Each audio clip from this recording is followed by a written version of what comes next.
Fucking declares a national emergency. Meanwhile, Vegas is 110 all year. No, I just thought it was funny, lol. And now your community's attacking me. Ha ha ha. Toxic ass. LMFAO, this chat is so toxic. Bro, you say LMFAO, but meanwhile, you're literally fucking crying in the chat. Like,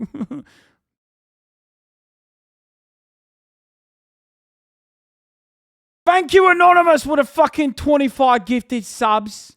And thank you, Froska, for the 10 gifted.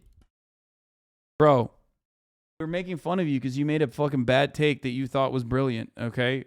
Came out, popping off, swinging for the fucking fences, and you missed. It's all good. It happens. Go back to the drawing board and come back with something good.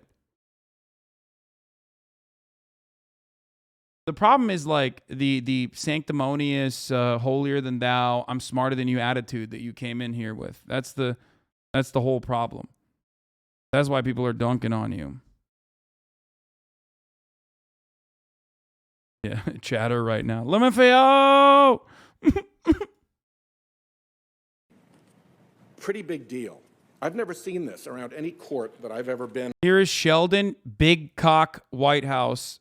This is like one of the issues. Climate change and dark money are two issues the Sheldon White House is great on. Here, let's hear what he has to say. Involved with, where there's this much dark money and this much influence being used. Here's how the Washington Post summed it up. This is a conservative activist behind-the-scenes campaign to remake the nation's courts, and it's a $250 million dark money operation. $250 million is a lot of money to spend if you're not getting anything for it. So that raises the question, what are they getting for it? Well, I showed the slide earlier on the Affordable Care Act and on Obergefell and on Roe versus Wade. That's where they lost. But with another judge, that could change. That's where the contest is. That's where the Republican Party platform tells us to look at how they want judges to rule, to reverse Roe, to reverse the Obamacare cases, and to reverse Obergefell and take away gay marriage. That is their stated objective and plan. Why not take them at their word? But there's another piece of it, and that is not what's ahead of us, but what's behind us. What's behind us is now 80 cases, Mr. Chairman, 80 cases under Chief Justice Roberts that have these characteristics. One, they were decided 5-4 by a bare majority. Two, the 5-4 majority was partisan in the sense that not one Democratic appointee joined the five.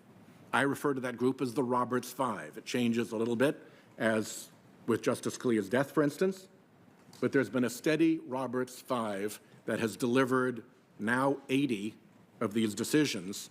And the last characteristic of them is that there is an identifiable Republican donor interest in those cases. And in every single case, that donor interest won. It was an 80-0, 5-4 partisan rout, ransacking.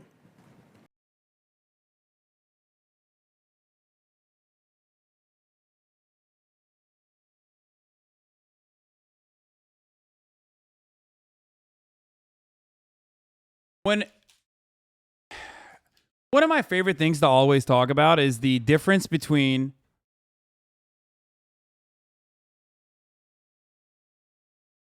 how Western nations view corruption, right? It's bribery if you are in, Pakistan, right? Oh man, poo-poo. Those countries do bribery. They're barbaric. In America, we have codified bribery. We have made it legal. It's called lobbying, okay? It's just doing business. Of course, big companies are going to do that. Of course, companies are going to engage in actions that, benefit their shareholders. That's it. Would you box Lindsey Graham? Dude, are you kidding me? Yes. First of all, especially if it's a dude I can just fucking own, destroy physically. Why the fuck, especially one that has so much goddamn power, why the fuck wouldn't I do that? It would be literally the greatest experience, dude. It would be the experience of a fucking lifetime, being able to box someone who is a corrupt piece of shit. I mean, are you kidding me? Are you joking? It'd be so sick. I feel great about that.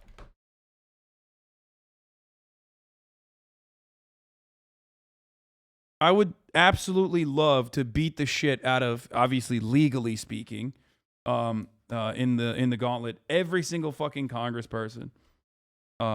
Obviously not like every single one, but like, you know, I would never touch Bernie like that. I love Bernie, and I would never do that to, like, you know, Omar and shit. But most.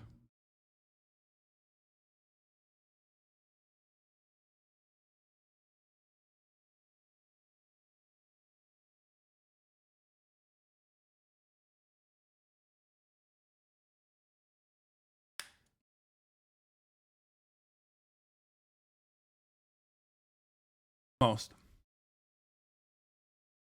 All right, here's what Bernie Sanders is saying about Joe Jebediah Manchin. Okay, let's hear what Bernie had to say about Manchin. Senator Joe Manchin, of course, abruptly pulled the plug this week on the Democrats' No, Martha, he didn't abruptly. Martha, okay, he abruptly on Friday he didn't abruptly do anything. He was negotiating sabotaged for a while. the president's agenda. No. Look, if you check the record 6 months ago, I made it clear that you have people like Manchin, Sinema to a lesser degree, who are intentionally sabotaging the president's agenda, what the American people want, what a majority of us in the Democratic caucus want. Nothing new about this. And the problem was that we continue to talk to Manchin like he was serious. He was not. This is a guy who is a major recipient of fossil fuel money, a guy who has received campaign contributions from 25 Republican billionaires. Do you think this guy is serious? Senator, okay, you say he wasn't serious, but Manchin says his main goal is to do what's good for West Virginia, and he's worried about inflation. Listen to what he told the West Virginia radio station. Listen to this, please. Is that right? Inflation is absolutely killing many, many people. They can't buy gasoline. They have a hard time buying groceries. Everything they buy and consume for their daily lives is a hardship to them. Your reaction to that, Senator? Well, look, the same nonsense that Manchin has been talking about for a year. West Virginia, it's a beautiful state. I've had the pleasure of being there. Great people. It is one of the poorest states in this country. You ask the people of West Virginia whether they want to expand Medicare to cover dental, hearing, and eyeglasses. You ask the people of West Virginia whether we should demand that the wealthiest people and large corporations start paying their fair share of taxes. Ask the people of West Virginia whether or not all people should have health care as a human right like in every other country on earth. That's what they will say. In my humble opinion, you know, Manchin represents the very wealthiest people in this country, not working families in West Virginia or America. And Senator Sanders, I want to end with, if these provisions don't get passed, doesn't look like they will, what does that mean for Democrats' climate goals and the climate itself? Martha, it ain't Democrats. It isn't the president. It is the future of the planet. So It's so good. And the I mean, but like, Bernie's the only old person that cares about climate change for some weird reason. All these other old fucks are like, I'm gonna die anyway. Who gives a shit? Make me money.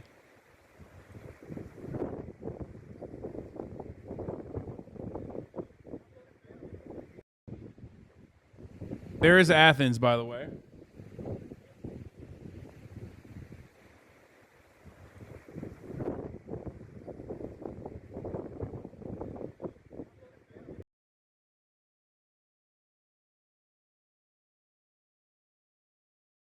Fun fact, Bernie got more votes in a Democratic primary than Manchin in a Senate race. Wait, really? If they don't understand inflation is the number one critical factor that we Oh, this is the Manchin clip that Bernie was responding to. that's hurting every family and harming our economy right now, it's inflation. And I'm very much concerned. I have never changed my position. I'm not stringing anybody along. All I said, can't we make sure that what we do does not add fuel to the fire? That's it. If they don't understand inflation is the number one critical factor that we have that's hurting every family and harming our economy right now.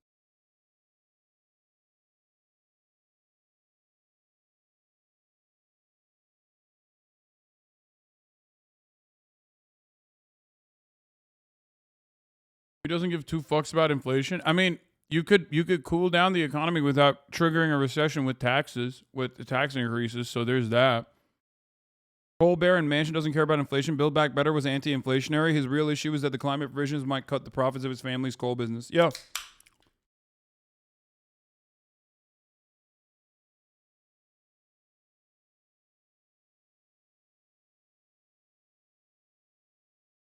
Inflation doesn't seem so important when it comes to the defense budget for Manchin. No, of course not. How does he plan to reduce inflation? By killing workers, dude. Like, he's like, climate change will inevitably kill some of the working poor, so the fucking labor... Well, not killing the working poor, actually. What you need to do is make sure that the working class is exhausted and can't take advantage of the tight labor market. And push wages higher. That's the only way to stop inflation. That's just the only way to do it.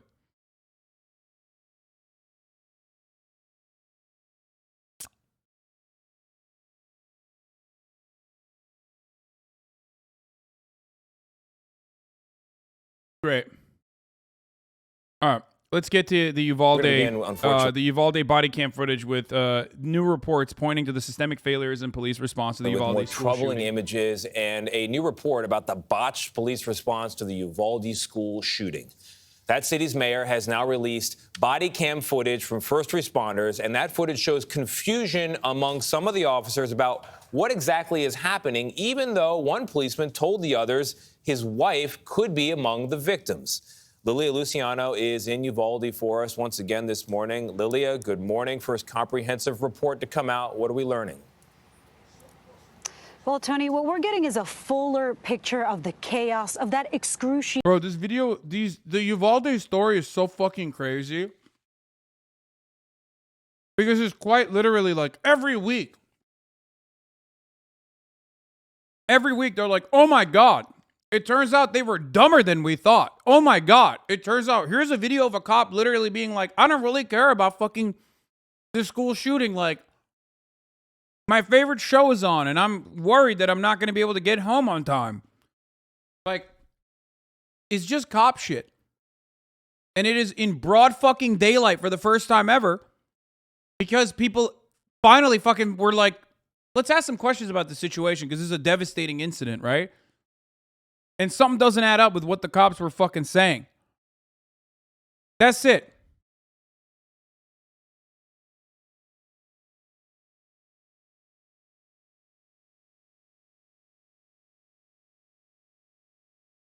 Weight, but what we may never understand is having an understanding of why it took nearly 400 officers from at least 7 different law enforcement agencies 73 minutes to take down the shooter. I will warn you, the images you're about to see were edited to protect the families, but many will still find them distressing. Oh, shots fired! Get inside! Go, go, go! Take cover, guys. Am I bleeding? Am I bleeding? Am I bleeding? New body cam footage released by the Uvalde mayor shows the first moments officers arrived at Robb Elementary School. Dog, you might be thinking 400 officers, 7 fucking different precincts and 7 agencies? What the fuck's going on? This is America as a police state. This is what happens when the only fucking institutions that are actually getting funding, adequate funding, more than adequate funding, and expansive budgets is the military for policing overseas and colonialism, and the police force for policing domestically and operating as an occupying force here. And for the record, all the fucking ex-military motherfuckers in the chat will also admit this, but like, as much as the army and as much as the military loves to say like, you know, how brave they are or whatever, ultimately, it's not like they're more competent either. They're certainly more competent than the cops, and they have a different rule. They have different rules of engagement. But being in the military and touring in Afghanistan, in many instances, is about fucking literally just getting shot at with sniper fire from across the, across the fucking tree line, ducking into a trench, or hiding behind a fucking wall as you wait for air cover to come in and fucking rip wherever the tree line is. With air support. That's it. That's like what the military does, because human beings are not John Rambo. Human beings are not like the way that you see human beings in movies. We're understandably terrified of guns. We're understandably terrified of losing our lives. This is a perfectly normal thing. But the idea that we have John Rambos everywhere, both in fucking, both in the military and both in the fucking police force, is a silly notion that allows this level of militarization in the police force and allows the funds to never dry out for the police force. It allows the Uvalde police force to get 40% of the fucking budget. Okay? That's how it works. But when push comes to shove, this is the reality. When push comes to shove, this is how cops operate, because that's how humans operate. This is how it is. That's my wife's classroom. He's shooting in the classroom. I got me, right? About 4 minutes after the shooter entered rooms 111 and 112, one officer is grazed. School police officer Ruben Ruiz was heard in the background, recognizing his wife's classroom. Dude, we gotta get in there. We gotta get in there. He just keeps shooting. But seconds later, confusion and misinformation. In a different body cam video from another officer who heads outside to take cover and alert dispatch, he seems to believe the suspect is inside an office. He's contained. We got multiple officers inside the building at this time. He believes he's barricaded in one of the offices. Messed up, is still shooting. Shortly after, the urgency fades and officers are seen waiting and waiting. What are we doing looking here? for guidance. What are we doing here? Some begin to break windows and pull students out of the building. Yeah, go. By now, we see the first images of the school district's chief of police, Pete Arredondo. Sir, if you can hear me, please put your firearm down, sir. We don't want anybody else hurt. Arredondo and other officers try to negotiate with the suspect. Let me know if there's any kids in there or anything. This could be peaceful. We hear police dispatch alert officers. Are you fucking kidding me? You know, there's a reason why there's a specialist for this shit, dude. Even in the movies you see that, where they're like, oh, don't talk to the fucking guy holding the hostages until the hostage negotiator comes in. This motherfucker's like, yo, bro, come on. Please, if I say pretty pink, please, will you leave the kids alone?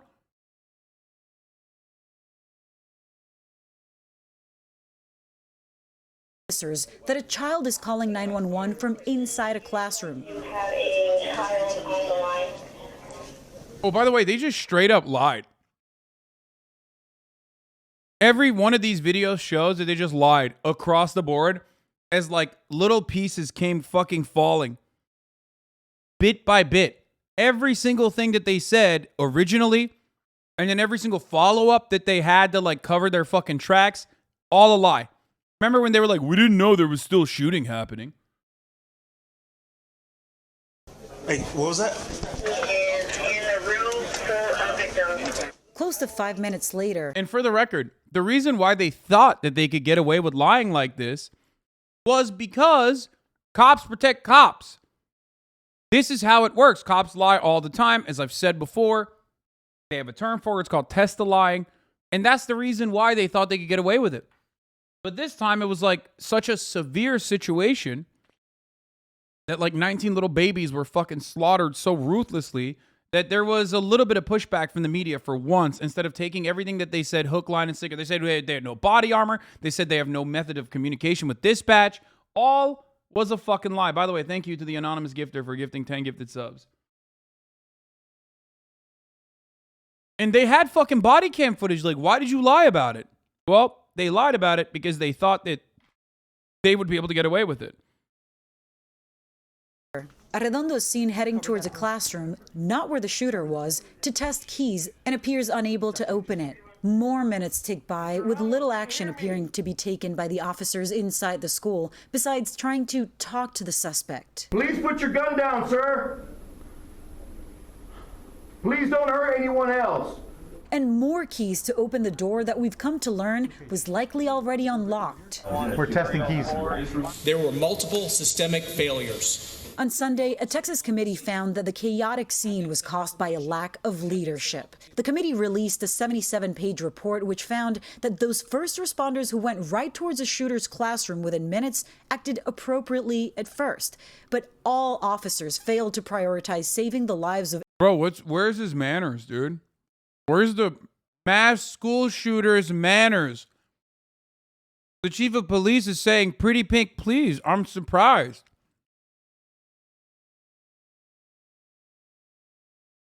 I mean, seriously.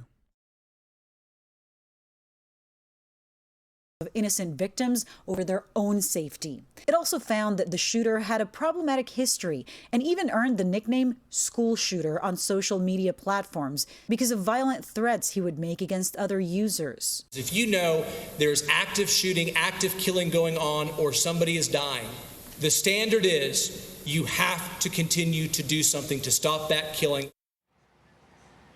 The report said that there were no villains, that nobody acted other than the shooter, of course, with ill motive. It also states that while it's likely most people died within the first minutes, it's plausible others may have been saved if police had acted sooner. They're waiting for more medical evidence to conclude how many. Tony. All right, Lilia, thank you very much. Lilia made that note at the end. The report points out that some victims died on the way to the hospital. So while they use the word plausible, I think anyone who's even been around an ER will tell you that if you're alive on the way to the hospital and you could have gone sooner, there's a good chance they would have had a better shot at saving your life. 100%. That's how that works. Well, certainly, Ryan, it paints the chaos of the day. You know, we've spent the day reporting about the investigative committee's findings, and a lot of it talks about the chaos of the day, the lack of command. And what we see in this newly body camera footage that we obtained from the mayor here of the city of Uvalde, Don McLaughlin, releasing it to us first. What you see here is a picture of officers really not in control. You have officers outside of the school trying to assess the situation, and then you have officers inside. And specifically, for the first time, we've seen that video, Ryan, of the inside of the school, the hallway of the school. For the first time now on this body camera footage, we see Pete Arredondo, the school police chief. We get to see him in action as he's talking to the officers, as he's near the door of where the classroom is, and some of the decision making that goes into it. Certainly, viewers may find some of the footage disturbing, so just a warning on that. Certainly the language and the footage really depicts just that day, what officers were facing and the chaos of that day. Shots fired! 701. Get inside! Go, go, go! Shot in the head. New body cam video released by the Uvalde mayor shows the frantic first moments police arrived on scene at Robb Elementary. This video taken by Uvalde Police Sergeant Daniel Coronado as he made his way inside the building. But within moments, more gunshots. Shots fired inside the building, Uvalde! Which building?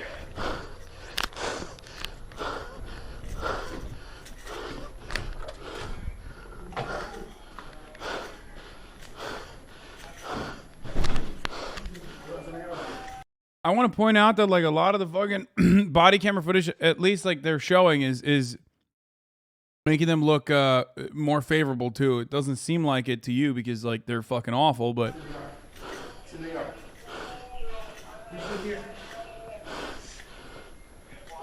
it's the best that they could do.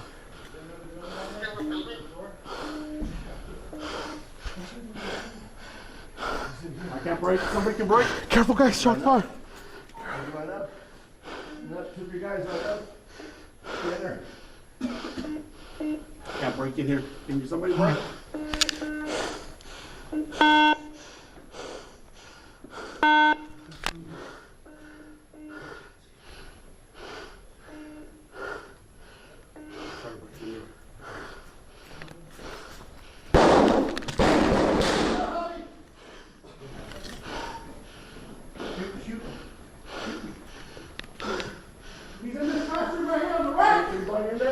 Take cover, guys. After taking cover outside, Sergeant Coronado gives his first update on the situation to Chat, breathing that hard in a situation is normal. I mean, I know, most likely fat, just like all these other fucking cops, but it is a high intensity situation. Not to defend him, but like he's not just like winded. You know what I mean? It's you start hyperventilating in a situation like that because you're scared. No, he is fat. No, I know he's fat. He's a cop. Of course he's fat. What do you mean? Have you seen American cops? Dude, going into Europe, cops literally look like fucking models, dude. It's insane. I forgot that cops are not fat in other parts of the country, or other parts of the planet, sorry. Look at his fucking watch. It's like squeezing. His body is squeezing out the fucking watch, dude. Responding officers. Okay, guys, he's inside this building. We have him contained. He's gonna be on the building on the west side of the property. This guy is literally taking cover outside the building like I'm playing fucking Tarkov, dude. Yeah, that's what I do too. That's not called taking cover. That's called running and hiding, okay? When you double back and you leave the fucking vicinity where the school shooting is happening and decide to fucking throw kids and their bodies in front of you, because that's literally what you're doing. What you're supposed to be doing in a situation like this, the proper protocol for police, is to literally throw your body on the line.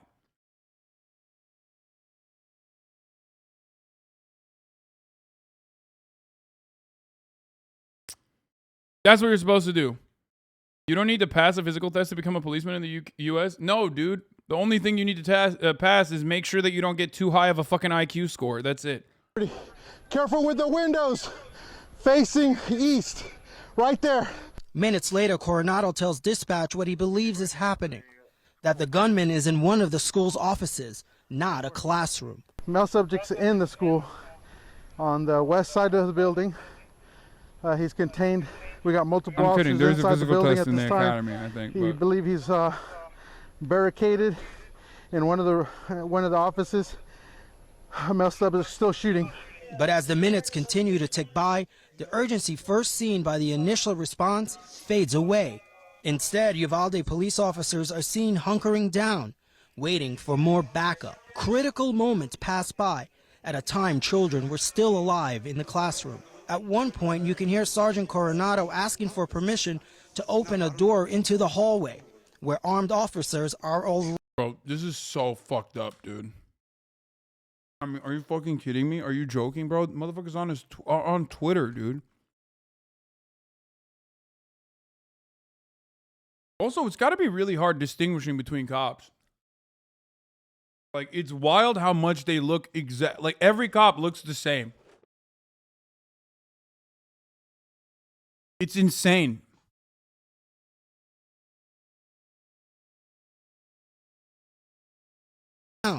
Waiting for more backup. He's posting like, damn, bro, shit's heated up in here. I'm in a school shooting. Hashtag club going up. Critical moments pass by at a time children were still alive in the classroom. Yeah, he's playing Farmville, dude. He's like, I gotta check in on my farm, dude. I might get invaded. At one point, you can hear Sergeant Coronado asking for permission to open a door into the hallway, where armed officers are already inside. Officers inside the building. Am I clear to open the door here on the south side of the building? It's after this moment that we learn that Uvalde Consolidated Independent School District Police Chief Pete Arredondo is inside the building, as other officers crowd around looking for guidance. Arredondo has been a central figure in the state's investigation of the shooting. DPS Director Steve McCraw calling his actions on the day of the massacre a quote. Yeah, bro, tell me I'm wrong, bro. I swear to God, they fucking make the more thumb-like you are, the higher your level of cop is. Literally, they only made him the highest level cop. They made him chief of police because he's the fattest, dude. Literally, look at this man. He's just the most thumb-like, bro. He is literally just like, oh, bro, okay, well, I guess we gotta... Come on, bro. Arredondo has to be police chief, bro. You've been slacking on the donuts. You haven't been eating your fucking, you haven't been eating your fucking... guys, I'm forgetting what the name is.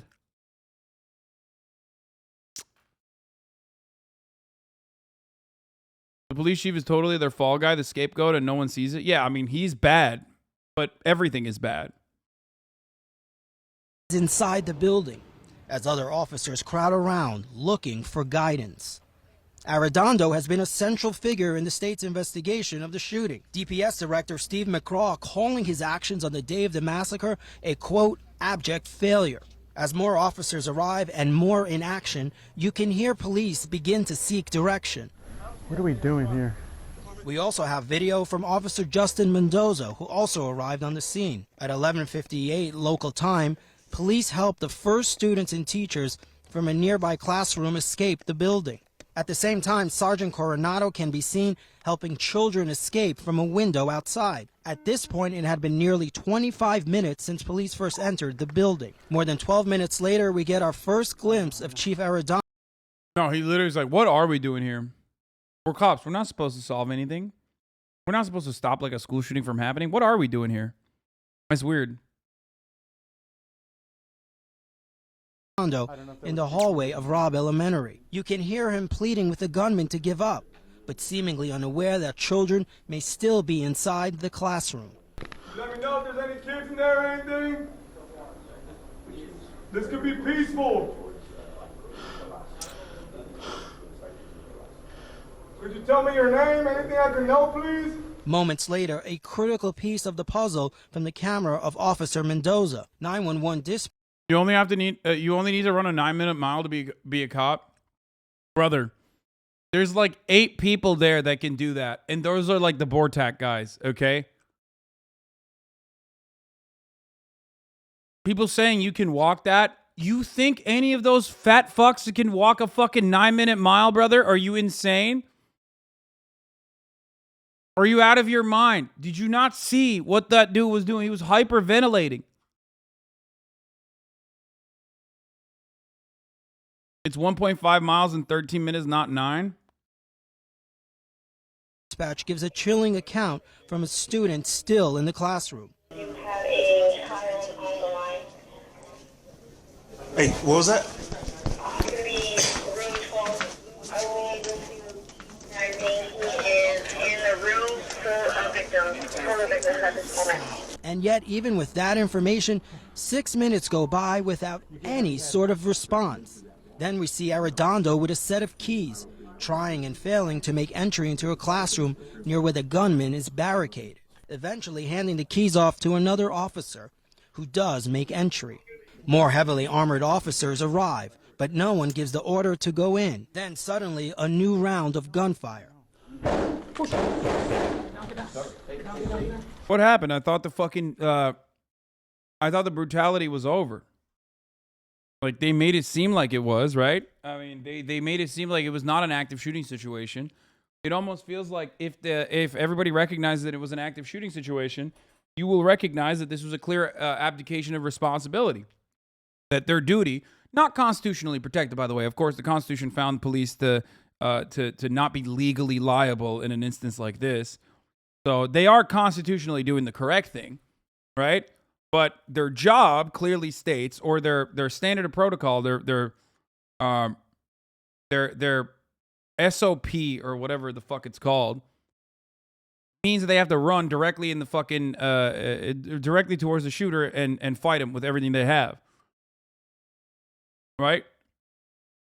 They're not doing that.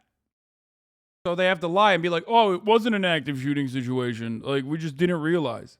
But after those gunshots, Arredondo again tries to talk with the shooter. Can you hear me, sir? And again, minutes later. Sir, if you can hear me, please put your firearm down, sir. We don't want anybody else hurt. Yeah, general SOPs for active shooting scenarios is to immediately engage a barricaded subject. The subject opens fire. Yes. I know. That's what we're doing. But I guess the SOP for Arredondo was asking nicely. I mean, it's literally like a meme. It's like, have you tried asking him nicely? Have you tried calling the fucking mass shooter sir and say pretty pink please? No? Well, guess what, dude? You deserve it then. You couldn't. We're trying to get him out. After no response, police still stand around without much urgency. Over the course of the next nearly 30 minutes, we see more officers arrive. The video obtained by CNN cuts Oh, thank God, more Thumbelinas arrived, dude, on scene. What are they gonna do, bro? Also, simultaneously ask. They're gonna have him surrounded so they can ask nicely one more time. out moments before police breach the classroom and kill the shooter at 12:51 local time. By then, many young, innocent children and It's just so disrespectful because, like, there's another story I'm going to show you after this where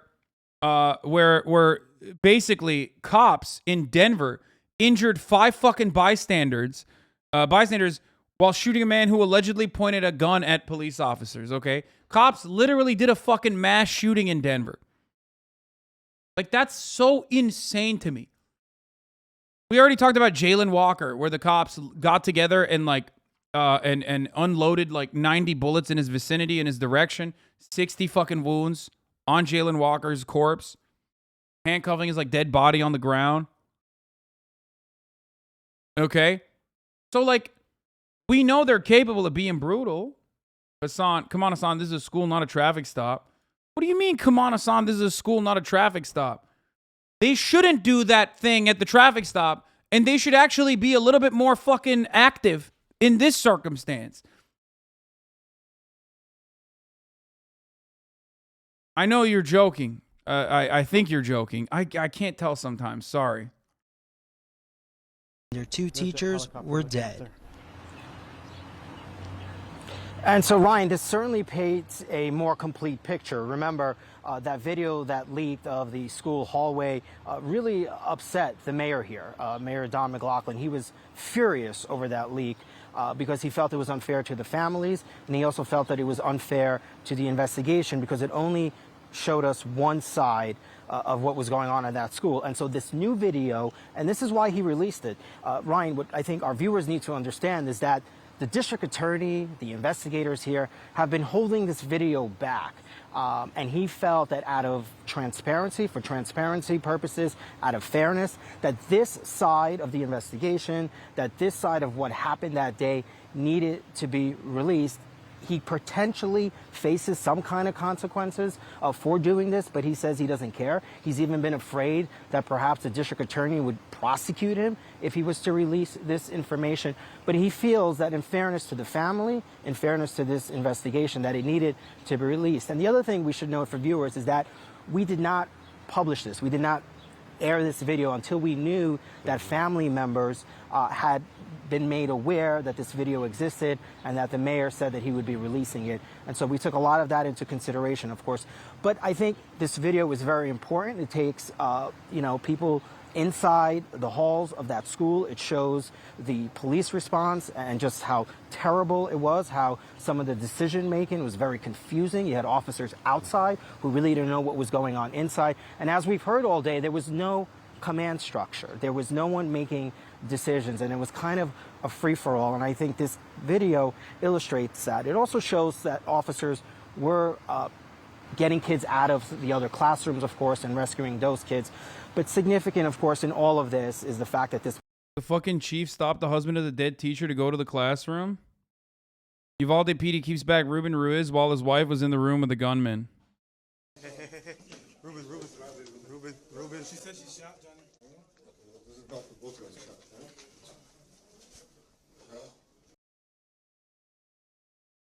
What the fuck?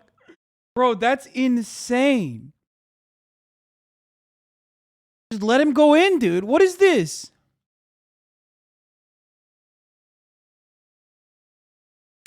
And he listened, too. What the fuck?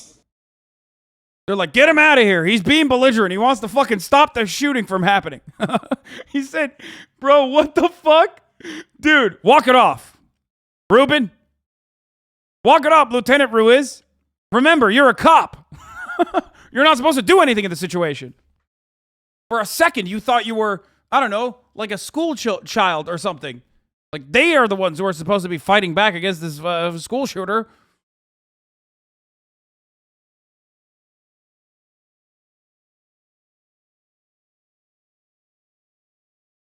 Isn't that the cop people were sitting on for checking his phone and seeing if his wife was all right? I think they claim that, but I don't think that's the same cop. But maybe. They all look the same, so I don't know. Literally every cop has the same thumb-like shape. Impossible to fucking figure out which cop is which, so. Supreme Court rules 6-3 that the shooter should just carry out his constitutional right without police intervention. Yeah, they should leave.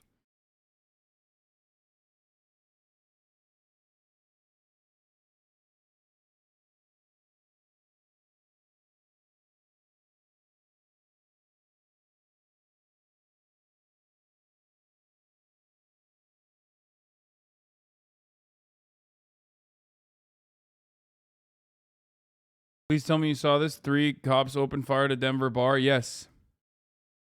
Now to We're going to cover it in a little bit. Let's finish this Police first. response just really was so bad, and I think that's what this video illustrates. And that's why the mayor said, look, I know this is... Yeah, that's a different cop, chat. Oh, wait, no, that's also a different cop. She says she shot down there in the most calm and relaxed voice and just walked out. Didn't need to be forced out. What the actual fuck? I'm losing my mind. I mean, he might be like fucking, I don't know, in shock or something. I don't know. Going to probably not be great for us, but it needs to be released. And as they announced today, they will be making changes to the police department and also enhancing some training and making some new measures so that hopefully, you know, of course, this doesn't happen again, Ryan. Shimon, that is hard to watch. There's no other way to describe it. Especially, I know hindsight is 20/20, but to see and hear those gunshots going off and knowing what was on the other side of that door. Hindsight is 20/20. What about foresight?